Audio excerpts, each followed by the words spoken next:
Hello and welcome to your daily dose of Satoshi's news. Today's date is Friday, the 26th of January 2024, the year of 1 million transactions per second and more.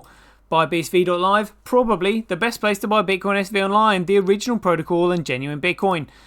Let's get into it. So let's start off with a bit of 365 days of Bitcoin history. Let's see what history has got in store for us today. I was actually scraping the barrel to find a little bit of history, but we got there in the end. I found something. Just so long as there's something every day. Here we go. So on the 26th of January 2021, there was a title here in This Is Money magazine. Said, Bitcoin's days are numbered as technology develops, warns Bank of England Governor Andrew Bailey. And I found the article right here. Here we go, 26th of January 2021. So let's see what this is all about. This doesn't sound favourable at all to Bitcoin. Surprise, surprise. So it says Bitcoin and other existing cryptocurrencies will not last as technology develops. Bank of England Governor Andrew Bailey warned. Well, that didn't exactly last very long, did it? Didn't exactly stand the test of time. Blockchain technology is absolutely phenomenal. The entire world will run on it. It just goes to show you he has no idea what it is. Personally, I think he's biased and he's just trying to warn people away from it. Funny that, isn't it?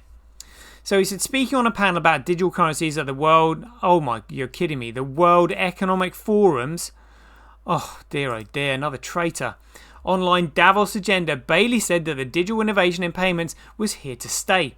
But he said that cryptocurrencies in the current state were not likely to be the final settling point, as businesses, consumers and regulators would look for digital currencies which are scalable, like BSV. Safe and well designed before fully shifting away from traditional currencies like the pound and the dollar. Bailey said, are cryptocurrencies here to stay? Digital innovation in payments, yes. We have landed on what I would call the design, governance and arrangements for a lasting digital currency. No, I don't think we are there yet. Bitcoin, the original cryptocurrency, this is a quote here, has been on a wild ride so far this year. Its value hit an all-time high of more than $40,000 earlier this month, soaring to more than 700% last March since recent lows, but fell back to below $30,000 and is now around $33,000. The digital currency is controversial as it is not backed by any physical assets such as gold, and it is not controlled by a central bank. Well, again, that's because it's a commodity and it's useful in itself. It's the network that gives it value. An immutable evidence trail of truth where your data can't be cracked, hacked, altered, changed or deleted. So the whole world can use it. All you've got to do is buy Bitcoin to use it. There you go. Former Goldman Sachs chief executive Lloyd Bankfein also shared Bailey's concerns over cryptocurrency. He said, if I were a regulator, I would be hyperventilating over Bitcoin.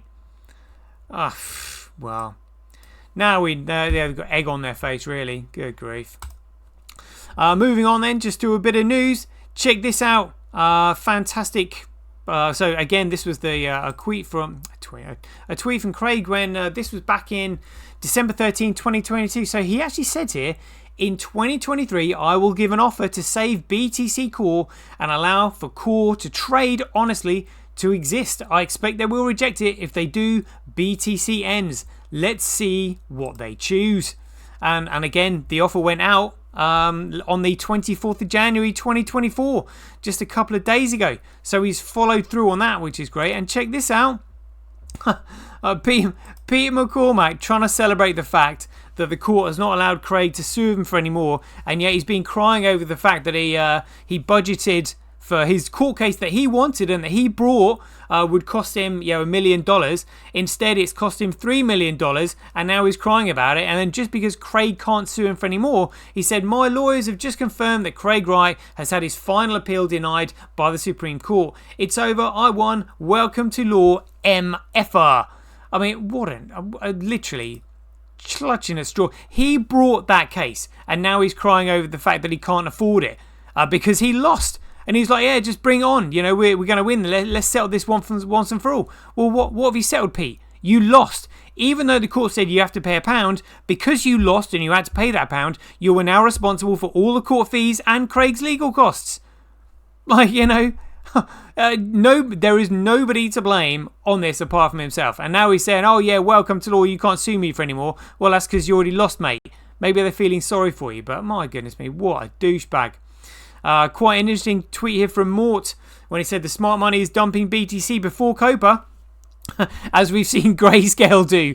That is exactly what they're doing. They're probably covering up the dumping by pumping shitloads of Tether. But again, it's insider trading. Tether will be pumping the price while Grayscale will be absolutely dumping as many of their bags as they possibly can. There was another interesting article here from the Bitcoinist about Ethereum insider accuses founder of deleting history. What does he mean? And again, it was all about how that they knew Ethereum was a security before they even started it, because they did an ICO. Literally, the Ethereum Foundation and Vitalik Buterin were raising money. It is absolutely, it ticks all the boxes of an illegal security offering. My goodness me. And also this tweet from Craig. So this was on the Jan 21st. I mean, awesome to see this. So Craig had written here in response to Ripple CEO at the World Economic Forum back in 2023. And Craig has said, World Economic Forum, in other words, World Engel and Marx Foundation, you will own nothing, and if you're not happy, be sent to the gulag. And he's absolutely right. It's great to see that Craig is fully on board with this global agenda of what they're trying to do. And he also posted here, when people can't control you, they try to control how people view you. And that is exactly what is going on. Great to see Craig awake and aware to the dangers of what we're facing in this day and age right now. Let's have a quick look at the figures then. So $70 for a Bitcoin. Transactions 26%. Block size 98%. Look at these blocks coming. These were huge blocks that were coming through.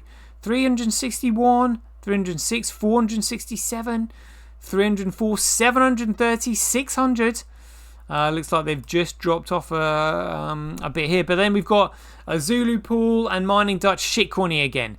Just literally sort of scooping up the block rewards. Dear oh dear. Let's have a look at the figures here. Currently just 0.7% more profitable to mine on BTC. So much of a muchness there. Looks like the market is being given free rein here. Literally there's, there's not much there isn't much comparative loss. Mining on any of the chains really there. But look at this. I'm telling you, this is where the politics is. It's all in the mining. Well, look, so Fisher Price Cash got Mining Dutch and via BTC on there. Bitcoin though, Tau with 54%. That's absolutely massive. Absolutely massive. And let's have a look at the overall charts here. $1.6 trillion market cap. Dear oh dear. BTC going upsy downsies at back up to 41. Where is Bitcoin though? $70. Oh, just on the uptick a little bit earlier on today. Yeah, oh my goodness me. There we go. Just a short one today. Just a little bit of a news broadcast. Hope you enjoyed it. Remember, largest court case in financial history coming up on the 5th of February 2024. Stay tuned. We'll bring you more. And until then, be aware, take care, stay safe out there, and we'll see you in the next one.